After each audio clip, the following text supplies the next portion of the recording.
नागाज और अघोरीज के बारे में आपसे जानना चाहेंगे कि हालांकि ये कहानी तो फिक्शन है, पर आपने पढ़ा तो होगा उनके बारे में। नागा साधु रौनक भाई, they are not easily accessible not because कि पहाड़ों में रहते तो चढ़ेगा कौन, एक्सेसिबल बिकॉज वो पसंद नहीं करते हैं भीड़ भाड़ या आपके मेरे आम लोगों को। मैं असली नागा साधुओं की बात कर रहा हूँ, उसमें भी अब बड़ा सारा डाइल्यूजन है जो आपके हमारे हाथ में है नहीं। तो उनका मानना ये रहता है कि तो और बैकग्राउंड पे चलते हैं कि 7th-8th सेंचुरी में आदि गुरु शंकराचार्य जो थे, पहले आदि गुरु शंकराचार्य, उनको ये बात उस समय समझ में आ गई थी कि आने वाला समय शास्त्रों के बलबूते जीत हार का निर्णय नहीं होगा, शास्त्रों के साथ शस्त्रों की ज़रूरत पड़ेगी। अब शस्त्र कौन उठाए? उस समय जो लोग शस्त्र उठाते थे वो अपनी ज़मीन की रक्षा के लिए या दूसरे की कब्जाने के लिए, मतलब किंगडम टू किंगडम फाइट हो रहा है, इस तरीके की चीज़ें हो रही हैं। तो उस समय शस्त्र उठाने वाले लोग राजा होते थे, सैनिक होते थे, लेकिन उनमें से कोई धर्म की रक्षा के लिए शस्त्र नहीं उठा रहा था। तब आदि गुरु शंकराचार्य ने नागा साधु का सृजन किया था, मतलब created this clan called the Naga sadhu. और वहाँ से उनका मानना है कि हम शिव की संतान हैं, हम शिव की सेना है, क्योंकि आदि गुरु शंकराचार्य को शिव का एक अवतार भी माना गया। और तब से वो लोग सिर्फ धर्म की रक्षा के लिए खड़े हुए हैं। तो गोकुल जो कृष्ण की नगरी है जी, वहाँ पे अहमद शाह अब्दाली नाम का चोर अपनी सेना के साथ वहाँ हमला किया था, ये सोच के कि ज़्यादा मंदिर मतलब ज़्यादा ख़जाना। उन लोगों को ये नहीं मालूम था कि यहाँ नागा साधु का एक जत्था सम्मेलन पे बैठा हुआ है। और अपने चोर वर्ड जानबूझ के इसके डाकू भी बोल सकते थे। डाकू फिर भी थोड़ा सम्मानित हो गया है, क्योंकि फिर डाकू में कहीं कहीं रॉबिनहुड भी हैं। अच्छा, ठीक है, चोर। हाँ, मतलब कई लोग बोलते हैं शासक, मैं अपने आप को उनकी प्रजा नहीं मान सकता, तो मेरे लिए चोर। क्या बात है।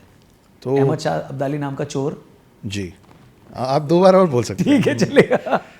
तो वहाँ पे जो हुआ था, तो वो नागा साधुओं का जो जत्था था, वो जिस तरीके से इन लोग के हवा टाइट किए थे, जिस भयंकर तरीके से वो युद्ध हुआ था, उसको बीच में रखते हुए जब मैं व्हेन आई स्टार्टेड सर्चिंग, उस पर डॉक्यूमेंटेशन बहुत कम है, बहुत अच्छा। कम है।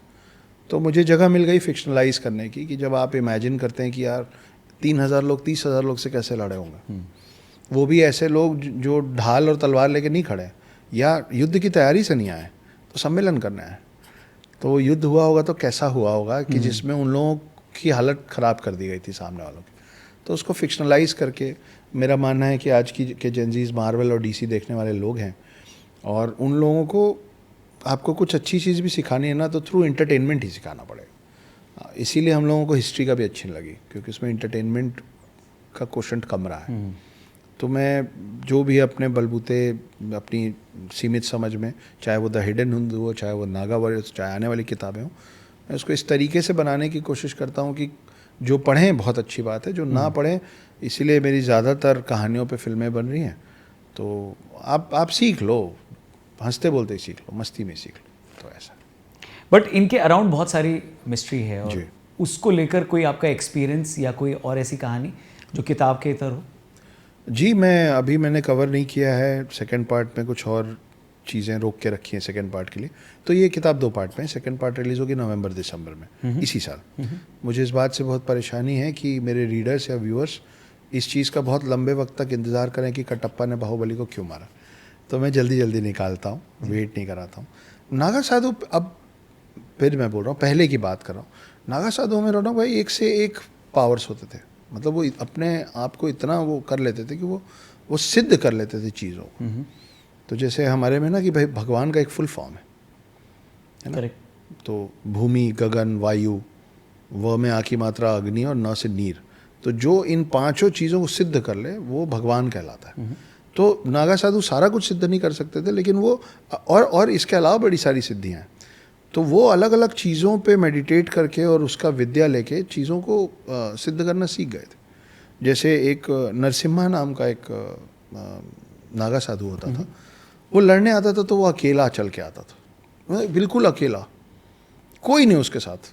वो कई 100 लोगों से लड़ने आता था और जीत जाता था, क्योंकि वो पूरे भूत प्रेतों को सिद्ध करना सीख गया था। तो उसके इर्द गिर्द इतने सारे भूत प्रेत चलते थे जो आपको दिखते नहीं थे। तो ये सब डॉक्यूमेंटेड है। हवा मैं अपने मन से हूँ फिक्शन राइटर, लेकिन ये सब फिक्शनलाइज नहीं कर रहा हूँ।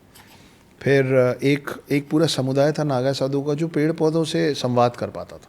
अच्छा। हाँ, एक कॉमिक्स होती थी, आई थिंक राज कॉमिक्स या तुलसी कॉमिक्स होती थी, उसमें एक किरदार था,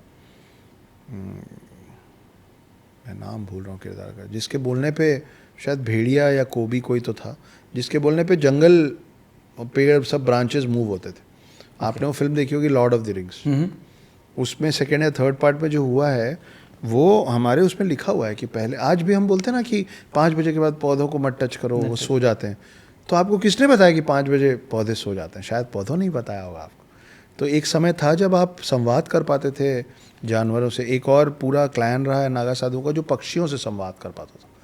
तो वो पक्षियों से ही सब कुछ, आज जो हम लोग फिल्मों में, पुरानी फिल्म में देखते हैं ना, कबूतर के पैर में या चील के पैर में बांध के, तो उस चील को या कबूतर को मालूम है कहाँ जाना है, दूसरी तरफ कहाँ पहुँचना है।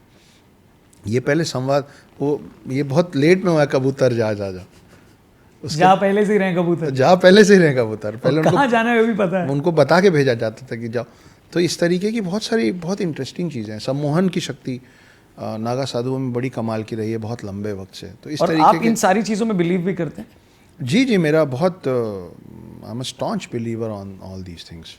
और वो इसलिए नहीं क्योंकि अरे प्रणाम मैं हिंदू हूँ तो मेरे को तो, मैं तो मानूंगा ही मानूंगा बिना लॉजिक के। जैसे भी बोलते बोलते बात निकली ना कि भगवान का फुल फॉर्म ये होता है, तो इस पर कोई दो राय नहीं कि हम लॉजिकल लोग रहे हैं।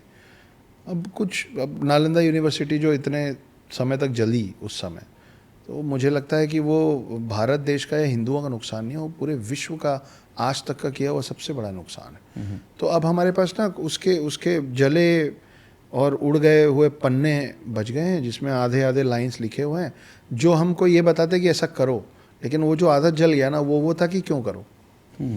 तो वो logical reasoning behind a lot of things is lost.